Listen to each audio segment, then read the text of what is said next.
Today we're going to be taking a look at the Acura Integra Type R. This is a two-door coupe hatchback that was in production from 1996 to 2001. Based off the DC2 Gen 3 Integra, the Type R is a legendary street racer that every single car enthusiast is familiar with around the world. The VTEC B18C engine is the star of the show and one of the main reasons why the Acura Integra Type Rs are so desirable.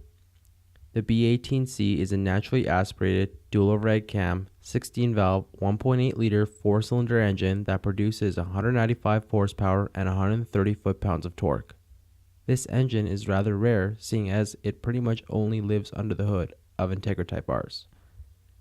This power is put down by a front-wheel drive system, often regarded as the best there is.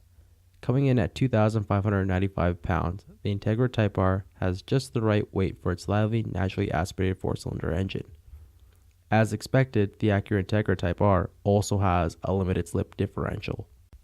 The transmission in-game is a proper 5-speed manual that pushes the car to its top speed of 149 miles per hour. Interestingly, the stock car in-game can achieve speeds higher than 149, as I was easily able to get the car up to 152 miles per hour at the Test Track Oval. Upon launch, the B18C5 engine had the most power per liter of a naturally aspirated engine that was made for the American market. Take a look at the in-game values.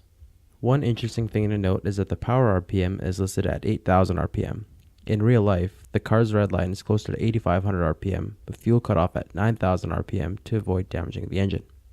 The car's value isn't as easy to figure out, as these cars have been modified pretty heavily worldwide.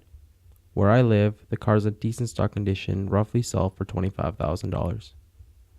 The Integra Type R is rated as a D1 car in-game at bone stock, which I would say is a pretty fair rating. Adding upgrades to the Integra Type R is kind of hard because this is the best car I've driven in the game thus far at bone stock.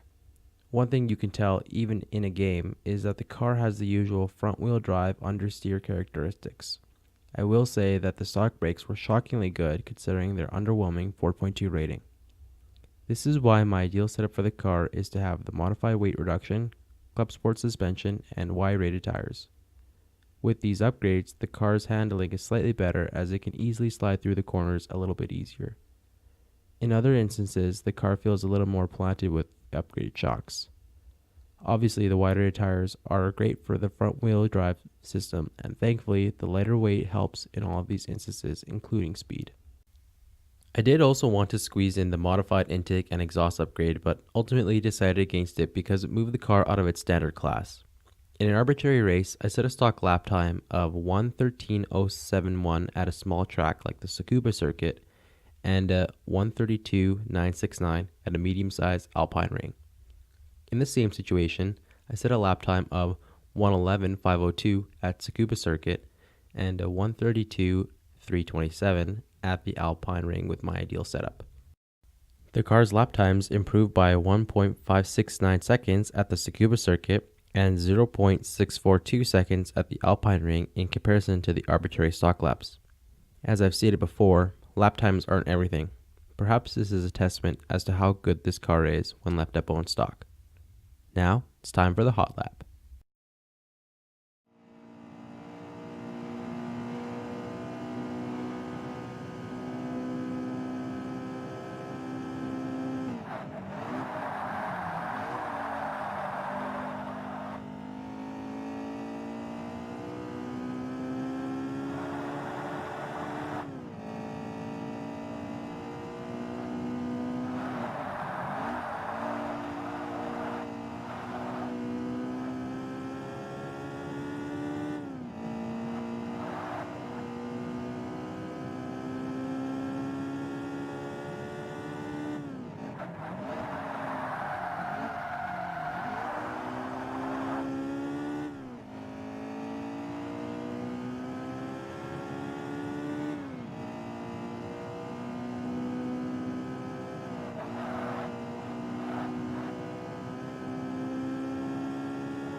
So how does the car perform now?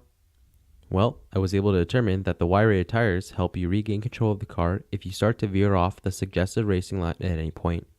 I'm also happy to report that the car can carry a little bit more speed through the corners and it feels like there's slightly less body roll. Trading a chassis and drivetrain upgrade for an engine and power improvement may also be worth considering depending on what kind of racer you are. At the end of the day, you're a winner with whatever setup you decide to go with. The Type R treatment for the Integra is awesome, but I currently feel like if I had this car in real life, I would just reduce the weight as much as possible and put the best tires on it for track use. Although the upgrades are reasonable and don't cost much, you can race the bone stock version of this car and get an easy podium finish in the amateur events. If you want to buy this car early in game, it would probably be a good idea because it'd earn you a decent amount of credits and win lots of races. If you do that, then you could even look at taking the car to the upper ends of the higher classes with better upgrades if you wanted to keep it racing long term. I've seen this car only a handful of times and still can't be sure if the cars I saw were even real Type Rs. In the process of making this video, I did recently see an Integra Type R that was real and in stock condition, and it was definitely a sight to behold. This concludes my 5th review on the channel. I will admit that I only started looking into this car in Forza Motorsport 5, but I can appreciate that Turn 10 has had this car in every Forza Motorsport game to date, and it definitely makes sense because it's a good car. If you've seen a Fast and Furious movie, it shouldn't surprise you that these cars are highly desirable for good and bad reasons. They always have been, and I suspect that they always will be, so why not make it part of your Forza garage today? I hope you guys liked the review for the car, and I hope to keep delivering good reviews for you guys, so please let me know your thoughts on the video and how they can be improved going forward. Join me next time when I'll be taking a look at the Subaru Impreza 2.5 RS. Thank you for watching the review. Have a wonderful night.